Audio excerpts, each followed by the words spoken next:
Facebook? Ideš, hej. Najka rozprávať, čo sme to vyrobili.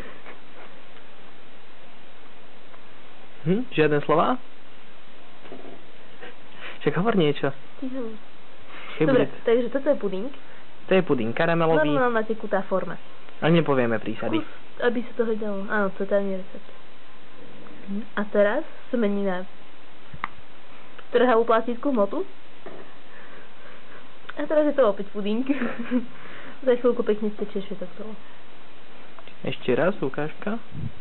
Skús len prejsť po povrchu. Nech vidno, aký je tu. Alebo to buchnutie vareškou dovnútra. Teda. Aha, keď sa buchne vareškou, musíme buchnúť silnou vareškou, tak prejde pomaly. Nedá sa hneď na prvýkrát zájsť až na dno. A to vyťahovanie je tiež efektné. Áno, je to ako keby zalepené.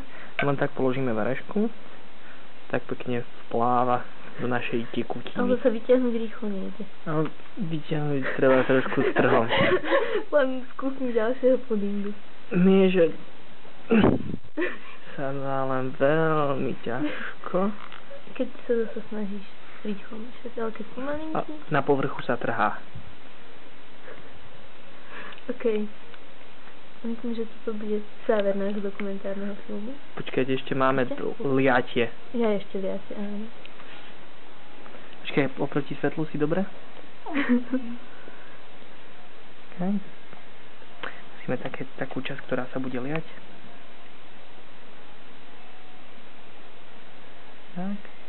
Môžeme si ju na prst, alebo túto táto vyberať dobre. Tak, teraz si zoberieme. Potom príjme z nej guličku. Vyformuj sa poriadne, ty paskuda. Si ju položíme na ruku. To je príliš blízko, aby si mohla zaostať. Ale to je rozumiem.